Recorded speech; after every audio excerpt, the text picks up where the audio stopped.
ትሰምኛለሽ? አንተ ራስህ ስማ። ሁለተኛ ጣትን ብትቀስርባት አምስቱንም ጣትን ሰባብረን አስቆጥራለሽ። ኤፉዬ እንዴት አደርሽ? ደህና ነኝ። እንዴት አደርሽ? ደህና ነኝ። እንዴ እዚህ ቤት ምን እየተፈጠረ ነው? እባክሽ አንቺን የምትሰማሽ ከሆነ ይሄን ነገር እንድታወርድ ንገሪያት። እኔ ምንም ልሰማኝ አልቻለችም። ኑሪት ጭራሽ እንደዚህ አድርገሽ ማሳት ሲያንስ ለጣጠብሻት እንዴ? ጭራሽ እሷ ናት ያነሳችሁት? ቆይ ዳኒ ምን እየሆነች ነው? እኔም አልገባኝም። ትናንትና ግርግሩ ከመፈጠሩ በፊት ፎቶ ሲነሱ ነበር የመሹት። የምን ግርግር? የወንድሜና የዳጊ ነው። ወይኔ ፍራታ ምንም ሳያረጋግጥ ወንድሜን ተናገረው አይደል? ቆይ ዳጊ የት ነው ያለው እንዴ? ዳጊ ራሱ ብሩን እንደወሰደ ራሱ አምን የለ እንዴ? ምን በገዛች ግብርን አትጣ። ዳጊ ከመጀመሩ ነው ሌባ የሆነው። እንዴት እንደዛ ትለዋለህ? ይልቅልኝ ልሂድ። አትጠማለቅ እሺ። በህይወቴ ከዳጊ ይልቅ ራሴን ብጠራጠር መርጣለሁ። ታሳፍራለሽ። እንዴት እንደዚህ ትለዋለህ? ባለጌ ነህ። ትሰምኛለሽ? አንቺ ስለሆንሽ ነው የንግግርሽን ወደ ውስጥ ያላስገባሁት። እንዴት እንደዚህ ትናገርኛለሽ? እኔ እኮ ባልሽ ነኝ።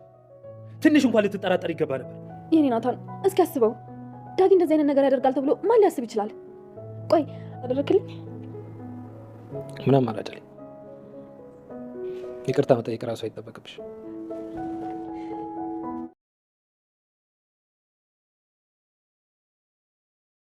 ኤፉና ናታን በዳግም ምክንያት ተደባደቡ። ዳግምም ከነ ኤፉ የወሰደውን ገንዘብ ለቁማር ከፍሎታል። ናታን እስከ ቤት ድረስ ሄዶ ዳግምን ሲደበድበው ዳግም እውነቱን ተናግሯል። ገኒም እባክህ ልጄን አትምታብኝ እያለች እየለመነች ነው። ናታንም እኔ ማስተካከል ያለብኝን ነገር ለእኔ ተይልኝ፣ እንዲህ እያረግሽ ልጁን ያበላሽሽው አንቺ ነሽ ብሎ ከቤት አንጠልጥሎ መንገድ ላይ አስፋልት ላይ ጥሎት ሄዷል። ዳግምን ነገ ብሩን ካላመጣ የማረገውን በአንተ ላይ የምወስደውን እርምጃ መገመት አችልም ብሎ አስፈራርቶ ጥሎት ሄዷል። ኤፉም እንዴት ብገምተኝ በአንድ ወንድሜ ትመጣለህ፣ በገንዘብ እንዲህ ልታሳቅቀኝ ትሞክራለህ ብላ ናታንን በጥፊ ደብድባው ከእናቷ ጋር ሄዳለች። እናቷ ጋር ሄዳ የሰማችው ነገር ግን አሳዛኝ ነበር። ዳግም እውነቱን እንደተናገረና ገንዘቡን የወሰደው እሱ እንደሆነ ነግሯታል።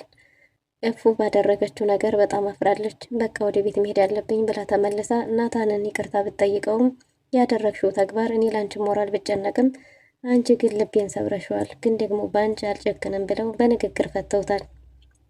ሀናን ጠፍታለች። ከአለም ይሄቱ ነገር እጅግ በጣም ቢያስጨንቀው ስልኳ አልሰራ ቢለው ኤፉ ጋር ደውሎ ስለጨነቀኝ ነው እህቴ ጠፍታብኛለች፣ የት እንዳለች አላቅም፣ እንደ እህትም እንደ ጓደኛም እንዲታጽናኝ ነው የደወልኩት ብሏት ነበር። ግን ደግሞ ኤፉ ገደል ግባ እኔ አላቅልህም፣ ወደ እኔ ምን ልታረግ ትደውላለህ? ባለትዳር እኮ ነኝ ብላ ስልኩን ዘግታበታለች። ቃል ልጁን ለማየት ወደነ ሀይሚ በሄደ ጊዜ ሀይሚ ቁጭ ብላ እየተጠባበቀች ነበር። ግን ደግሞ ቃል በደረሰበት ጊዜ ጥሩ ሰዓት ላይ ስለነበር ወደዚህ ቤት ምግብ የላክልኝ ማን ነው? ቤቱን ለማን ነው እያሳየህ ያለው ብለው ነበር። እሱም ለማንም እንዳላሳየና ማንም የመጣ እንዳልነበረ ግን እህቱ ብቻ እንደነበረች ነግሯታል። ግን ለሆነ ሰው ምግብ ልካልኛል ስትለውም ምግቡን የላከችው እንግዲህ እህቴ ልትሆን ትችላለች እንጂ እኔ ለማንም አላሳየሁም እያለ ነው። ግን ሌላ ሰው ይመጣል እንዴ? ቤቱን መቀየር ይኖርብናል፣ ግን ዛሬ ደግሞ አልችልም ብሏታል። ሀይሚ የነገረችው ስለ ሀናን መስሎት ቃል የተረጋጋ ይመስላል። ሀናን የት ገብታ ነው? እሷንስ ማን ወሰዳት? ወይዘሮ ሄለንም ተሳክቶላት የኤፉን ልጅ እጇ ልታስገባ ነው። ሃይማኖት ተስማምታ ከእሷ ጋር ልጁን ይዛ ልትወጣ ነው። ምን ሊፈጠር ይችላል?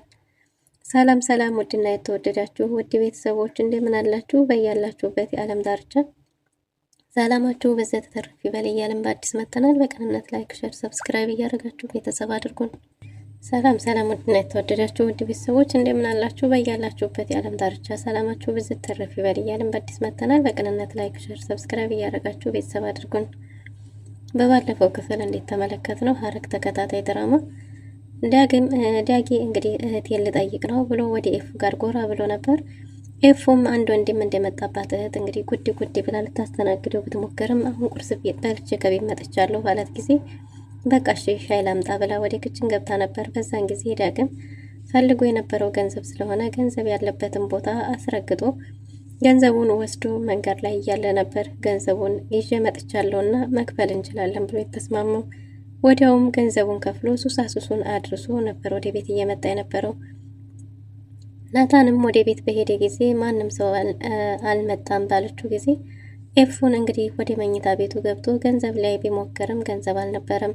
መውጣት እፈልጋለሁ ባለችው ጊዜ ነበር እንግዲህ እሺ በቃ እኔም ደስ እያለኝ እንወጣለን ብሎ የሆነ ቦታ ደርሼ ልምጣ ብሎ ወደ መኝታ ቤት ሲሄድ ብሩ ያስቀመጠው ገንዘብ ባለመኖሩ ኤፉን ጠይቋት ነበር። ኤፉም ማንም የመጣ ሰው የለም እያለ ነበር። ማንም ዳጊ ወደዚህ መጥቷል እንዴ ሲላት፣ ያው ዳጊ ብቻ መጥቶ ነበር፣ ከዛ ውጭ ግን ማንም የመጣ የለም ብላለች። ምንድነው ባለች ጊዜ ከመኝታ ቤቱ ብር ከሚያስቀምጥበት ብር እንዲጠፋው ተናግሯል። እንዴ ብር እኔ አንተን አልጠይቅህም እንዴ ካስፈለገኝ ለምን ይወስዳለሁ ብላለች። እሺ ደግ አንቺ ካልወሰድሽ ታዲያ ሌላ ሰው ከሌለ ማን ሊወስድ ይችላል ስትል እንግዲህ ዳግም ብቻ ነው መጥቶ የነበረው፣ ከዛ ውጭ ማንም ሰው አልመጣም ስትለው ቆም ብሎ ሲያስብ ምን እያሰብክ ነው? ብቻ ግን ዳጊን እየጠረጠርከው እንዳይሆን ብላለች። በዚህን ጊዜ ናታን አዎ እሱ ራሱ ነው የወሰደው ብሏል።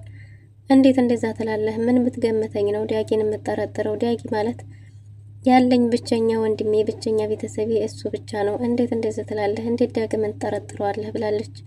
እሱ ራሱ ነው፣ ይልቅንስ ሳይርቅ ልድረስበት ሳያጠፋው ብሏት ሊሮጥ ሲሞክር ነበር። አሁንስ አበዛኸው ብላ በጥፊ የመታችው። ናታንም እውነታውን እጁን አንጠልጥዬ ይዤልሽ እመጣለሁ ብሎ ወደ ቤት እየሮጠ ሄዷል። ገኒ ያ ቀን ደስ ብሏት ፎቶ ካልተነሳው ብላለች። ወይዘሮ ሎሊት መላጤት ብላ ስለሰደበቻት ከሷና ከኔ ማን ነው መላጣው ብላ ጸጉሯን ወደ ላይ አቁመው ነበር። ቢኒና ፂ በሄዱበት ጊዜ እንዴ ገኒ ምን ሆነሽ ነው ምንድን ነው እያሏት ነበር። መስተዋት ይዛ ጸጉሯን እያስተካከለች ገኒና ከሷ ማን ነው መላጣው? እኛም እኮ ዘንድ ብንል እንችልበታለን እያለች ገኒ ጸጉሯን አንጨባራ ነበር። በዚህን ጊዜ እንግዲህ ፂ አረ ገኒ ምን እያረግሽ ነው? ለምን እንደዚህ ያደረግሽ ብትላትም እናንተ ብቻ ናችሁ እንደምትዘነጡት እኛስ ብንዘነጥ አያምርብንም እያለች ነበር። እንደ ገኒዬ ባለ ጊዜ ቢኒም አቤሎም አይ እናንተ ምን ሆናችሁ ነው? ከእናንተ ውጭ ሌላ አይዘነጥም ማለት ነው? ምንድን ነው የሚያስቃችሁ? ብላለች። ፂ አፏን ይዛ ላለመሳቅ አቤሎም ተያይዘው ወጥተዋል። ፂና አቤል አብረውን ጊዜ ማሳለፍ ከጀመሩ አላደረ ብለዋል። ግን ደግሞ አቤል ፍቅሩን መግለጽ አልፈለገም። ከዚህ በፊት እሷ አታውቅም የምወዳት ሴት አለች ብሏት ስለነበረ እሱንም ስላረሳችሁ ማናት እድለኛዋ? ከዚህ በፊት እነግርሻለሁ ብለኸኝ ነበር ብለዋለች። እሱም ደግሞ እነግርሻለሁ ግን ምን ታያታለሽ? ምን ታረግልሻለች? እያላት ነበር። እሷም እድለኛ እንደሆነች እነግራታለሁ። አንተ ማለት እስከሚቀርቡ ድረስ በጣም ታስፈራለህ። ከቀረቡ በኋላ ግን አንተን ለመለየት እጅግ በጣም ከባድ ነው። ካዘነው ጋር አጽናንተህ፣ ከተደሰተው ጋር ተደስተህ፣ ከተከፋው ጋር ተከፍተህ ሁሉንም ሰው ሆነህ መኖር ትችላለህ። ከሚደሰተው ጋር ከሚስቀው ጋር አብረህ ስቀህ እና ስለዚህ በዚህን ሰዓት ያንተ አይነት ሰዎች ውስን ናቸው። እናንተን የምታገኘዋ አፍቃሪ እጅግ በጣም እድለኛ ናት። ለዛም እድለኛነቷን እነግራት ነበር እያለችው ነበር። እነሱም እውነትሽን ነው ብሏታል። ግን ደግሞ ለመናገር አልፈቀደም። ሌላ ጊዜ እነግርሻለሁ ብሎ ሀሳቡን አሁንም ደብቋል። በተደጋጋሚ እየሳመችው ነው። ፍቅራቸው ደርቷል። እሷን የሚወዳት ሴት እሷ እንደሆነች ቢነግራትም እምቢ የምትል አትመስልም። ይልቁንም የምትደሰት ይመስላል። ሲወጡም ሲገቡም ተያይዘው ነው። እናም እንግዲህ ወይዘሮ ሎሊት በሄደች ጊዜ እንዴ መላጢት ምን ሆነሽ ነው እያለቻት ነበር። መላጣ ነሽ ብለሽኛል አንቺ ወይስ እኔ? ማን ነው መላጣው እያለቻት ነበር። ሎሊት የምትለው አታጣምና አሁን ደግሞ ጨብራሪት ብላታለች። ፎቶ ላንሳሽ እንዴ ገንዬ ብላት ነበር። አይ ብላ እምቢ ብትልም ለወዲያው ግን ደግሞ ወይ ይሁን እንዴ ፎቶ ታነሽኝ ብላ ፊቷን በመስታወት ካየች በኋላ እሺ አንቺኝ ብላለች። ፎቶ ማነሳሽ ከሆነ ልብስ መቀየር አለብሽ ስትላት ገኒም አጫጭር በጥሳሽ ልብስ ለብሳ መጣለች። ወይዘሮ ሉሊት መደበሪያዋ ስታረጋት ብላለች። ፎቶ እየተነሱ ነበር። ቤቱ በሳቅ ተርቶ ነበር።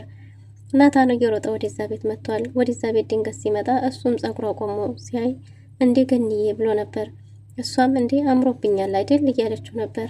ናታንም በውስጡ እየሳቀ እንዲህ ነው ማለት አልፈለገምና ዝም ብሏል። ግን ደግሞ ዲያጌት አለ ገኒዬ ብሏት ነበር። ዲያጌት እንዳለ እንደማታውቅና እንዳልመጣ ነግረዋለች። የተፈጠረ ነገር አለ እንዴ የኔ ልጅ ምንድነው የተፈጠረው ብላ ብትጠይቀውም ምንም ነገር የሚነግራት ነገር እንደሌለ ግን ደግሞ እሱ ማናገር እንደሚፈልግ ነግሯታል። ደውይለትና አሁኑ ነው ይምጣ እያላት ነበር። ገኒ ምንድነው ችግሩ? እባክህ ችግሩን ንገረኝ እያለች ነበር። ግን ደግሞ በቃ ደውይለት ይምጣ እያለ ነው። እሺ ብላ በሀሳቡ ተስማምታ ለዲያጌ ስልክ አውጥታ ልደውል ስትል ራሱ ዲያጌ መጥቷል። ዲያጌ ሲመጣ የናታንን ድምፅ ሲሰማ እንደምንም ተሽሎክልኮ ሊወጣ ነበር። ግን ደግሞ ና ብሎ እጁን ሳብ አድርጎታል። እንዴ በሰላም ነው ምንድን ነው እያለ ነበር። የወሰድከውን እቃ የት ነው ያረከው መልስ ባለው ጊዜ ለመካድ ሞክሯል። ግን ደግሞ ገኒ ምንድነው የተፈጠረው እባካችሁ ንገሩኝ እያለች ነው። ናታን ለመናገር አልፈለገም። የወሰድከውን እቃ መልስ፣ እንደምታየው ቤተሰቡ ተሰባስቧል፣ ከመናገሬ በፊት መልስ እያለው ነበር። በጭራሽን ያንተ ስለምንም እንደምታወራ አላውቅም ብሏል። ናታን ተናዶ ሁላችሁም ወደ ፎቅ ውጡ ብሎ ናታን ዳጊን ገርፎታል። ዳጊን መግረፍ ሲጀምር ዳጊ እየጮኸ ነበር። ጺና አቤልም ድንገት መጥተዋል። ጺና አቤል ድንገት በመጡ ጊዜ ለመገላገል ሲሞክራ ነበር፣ ግን እነሱንም ወደ ላይ ውጡ ብሎ ጮሆባቸዋል። አቤልም ሊገላግል ቢልም እንዳትነካኝ፣ አጠገቤ እንዳትቀርብ፣ ወደ ላይ ውጡ ብያለሁ እያለ ነበር እና ሲገርፈውም እውነቱን እሱ እንደወሰደው ተናግሯል። እማዬ እያለ በጮኸ ጊዜ ገኒ አልቻለችም እና እባክህ ምንድን ነው የተፈጠረው? እባክህ ልጄን አተምታብኝ እያለች ነው። እንደሰረቀ ቢነግራትም ብሩን እኔ እንደምንም ብዬ ከፍላለሁ፣ ገንዘቡን እሰጥሃለሁ እንጂ ልጄን አተምታብኝ እያለች ነው። የገንዘቡ ጉዳይ አይደለም። እኔ ገንዘቡ ስለተወሰደብኝ ይመስልሻል? በቁማር በስንት ነገር ስንት ሱስ ውስጥ ገብቶ እኔ ለማስተካከል እየሞከርኩ አንቺ ጣልቃ አትግቢ ብሏት ነበር። ግን ቢሆንም ደግሞ እባክህ እኔ ገንዘቡን እመልሳለሁ፣ ልጄን አትግረፍብኝ ብላ ገኒ ናታንን እየለመነችው ነው። ናታንም በጭራሽ ገንዘቡን አሁኑኑ ያረክበት ተናገር እያለ ገኒ ለመገላገል ስትሞክር ከገኒ እጅ ነጥቆ አንጠልጥሎ ይዞት ሄዷል። በመኪና ይዞ ሄዶ ራቅ ያለ ቦታ ብቻውን ሲያናግረው ገንዘቡን እንደወሰደና ግን ደግሞ ለቁማር ብድር እንደነበረበት እንደከፈለው ነግሮታል። አሁኑኑ ታመጣለህ ብሎታል። አይ አሁን ማምጣት አልችልም፣ አጥፍቼዋለሁ፣ ሰርቼ እከፍላለሁ ብሏል። አይ ነገ ጧት እፈልጋለሁ፣ ነገ ጧት ሳይረፍድ የቤት ይዘህ ማትመጣ ከሆነ በአንተ ላይ የምወስደውን እርምጃ አንተ አታውቅም ብሎት እዛው ቁጭ አድርጎት ሄዷል። ዳጊም ከናታን ጋር ለመሄድ ቢሯሯጥም ዳጊን እዛው ቁጭ አድርጎ ጥሎት ናታን ወደ ቤቱ ሄዷል። ናታን ወደ ቤቱ በሄደ ጊዜ እንዴት እንደዚህ ታደርጋለህ? አለኝ ያልኩትን አንድ ወንድሜን እንዴት እንደዚህ በገንዘብ ልታሸማቀቀኝ ትሞክራለህ? እሱ እንዴት ተጠረጥረዋለህ? ብጠረጥር ዳጊ እንዴት ይጠረጠራል? እያለች ነው። ናታን ሊያስረዳትም ጊዜ አልሰጠችውም። አንተ እኔን እንዴት እንደዚህ ታሸማቀቀኛለህ? በገንዘብ እያሸማቀቀኝ ነው ብላ ጥላው ተነስታ ሄዳለች። እናቷ ጋር ሄደችው እውነቱን ለማጣራት ቢሆንም እንግዲህ ወደ እናቷ ቤት ስትሄድ ጺና አቤልም እዛው ነበሩ። ወይዘሮ ሉሊት ገኒን ፎቶ ያነሳቻትን ግድግዳውን በሙሉ ለጣጥፈዋለች። ኤፉ በደረሰች ጊዜ እንደምን እያረግሽ ነው? የገኒ ፎቶ ደግሞ እዚህ ምን ያደርጋል እያለች ነበር። ሉሊትም አንቺ የዚህ ቤት ባለቤት አይደለሽም፣ የዚህ ቤት ባለቤት እኔ ነኝ፣ የፈለግኩትን ማድረግ እችላለሁ። ፎቶውን ደግሞ እሷ ራሷ ወዲያ ፍቅዳን የተነሳችው እያለች ፎቶውን በሙሉ ሳሎን ላይ ለጣጥፈዋለች። እናም እንግዲህ ጺም ድንገት ስትመጣ ኧረ ጺችን ሴት የምትመላበያት ይኸው የገኒ ፎቶ እየለጣጠፈችው ስትል ጺም ስቃ ቀኑን ሙሉ ዛሬ ግርግሩ ከመፈጠሩ በፊት ደስተኛ ነበሩ። ሉሊትና ገነት በጣም ደስተኛ ነበሩ፣ ፎቶ እየተነሱ ነበር ብላታለች። እንደ ገኒ እንደዛ አርጋ እያለቻት አሁን እንደዛ ነበር ስትል የምን ግርግር ነው ብላለች። ጀፎ እንዴ አልሰማሽም እንዴ ዳጊ ብር ወስዶ ናታን ጋር ተጨቃጭቀው ነበር ስትል እንዴ አንቺም እንደዛ ታያለሽ ስትላት እንዴ ራሱ እኮ አምኗል፣ ያመነው እኮ ራሱ ነው ዳጊ ስትላት ኤፉ በጣም አዝናለች። አሁኑኑ ዳጊን ጥሪልኝ ብላት ነበር። ይሻላል ብለሽ ነው ቢቀርብሽ ስትላት አይ አሁኑኑ ጥሪልኝ ከሷ አንደበት መስማት እፈልጋለሁ ብላለች። ጺ መኝታ ቤቱ ሄዳ ኤፉ እንደምትፈልገው ስትነግረው መጥቶም ምንም ኖርማል እንደሆነና ተፍተፍ ብሎ እንደሚከፍላትም ነግሯት ምንም የማፈርም ሆነ የመሸማቀቅ ስሜት አይታይበትም። እንዴት እንደዚህ ታረጋለህ ብትለውም ለሱ ምንም ጉዳዩ አልነበረም። እናም እንግዲህ ኤፉ እጅግ በጣም ተናዳለች። ላንተ ብዬ ከናታን ጋር መጣላቴ፣ ላንተ ብዬ ከሱ ጋር መደባደቤ፣ ስንት ነገር እንዴት ብዬ ነው አይኑን ስማየው፣ እንዴት እንደዛ ታረጋለህ? ለምን አልጠየቀኝም? ብለው ስትል እንደ ገንዘቡን ነው ተፍተፍ ብዬ መልስልሻለሁ አልኩሽ፣ ምንድን ነው የምትይኝ? ምንም አይመለከትሽም ብሏል። ጺንም ደግሞ ሁለተኛ መኝታ ቤት የመተሽ እኔን ለመቀስቀስ ብትሞክሪ ብሎ አስጠንቅቋታል። እናም እንግዲህ ኤፉ ምን አባቴ ነው የማረገው? አይኑን እንዴት ነው የማየው? እኔ እኮ ከሱ ጋር ተጣልቻለሁ አያረገውም ብዬ እያለች ወደ ቤቷ ተመልሳለች። እንዴት እንደዚህ ታረጋለህ ብላ ከዳግም ጋር ተነጋግረዋል። አቤል ዳጊን ላናግረው ቢሞክርም እንዴት ነው አንተ እንደዚህ የምታረገው ሲለው አይመለከታችሁም በእኔ ህይወት ብለዋል።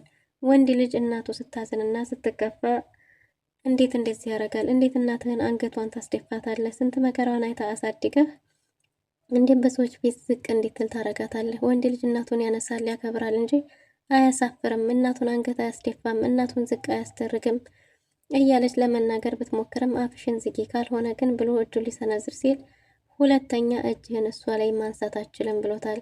ዳግመኛ አንድ ነገር ብትኝ ብሎ ጣቱን ቀስሮ ሊያስጠነቅቃት ቢሞክርም አቤልም እጁን ጠምዝዞ ይዞ እንግዲህ ሁለተኛ ጣትህን እሷ ላይ ትቀስርና 5ቱንም ጣትህን ቆራርጬልህ አስቆጥረሃለሁ ብሎታል። ለዚች ለማትረባ ብለህ የኔን ጓደኝነት ትተህን ልደበድበኝ ነው ብሏል ዳጊ። አቤልም ዳጊን አስጠንቅቆታል። በስተመጨረሻም እንግዲህ አቤል ተናዶ ስለነበረ በቃ አሁን ልሂድ ብሏል። እንዴ በዚህ ምሽት የት ነው የምትሄደው ሲለው አንተ በዚህ ጠጋ ጠጋ ስላልክ ቤተሰብ ይሆንክ መሰለህ እንዴ ብሎ መራራ ቃል ተናግሮታል። በዚህን ጊዜ እንግዲህ ጺም አላስቻላትም እና እሷም ከዳጊ ጋር ድብድብ ደርሰዋል። እናም አቤልን አረጋግታውና ወደ ቤቱ እንዲሄድ አድርጋለች። ቆይ አንዴ ብላም ስመዋለች። አቤል የሳመችውን ቦታ ይዞ በቆመበት ቀርቷል። ወይዘሮ ሉሊት የኤፉን ልጅ ልትወስድ ነው። ይሳካለታል ወይስ ምን ይፈጠራል የሚለውን በቀጣይ ክፍል ይዘን የምንመጣ ይሆናል። ለዛሬ የነበረን ቆይታ ይመስል ነበር። መልካም ጊዜ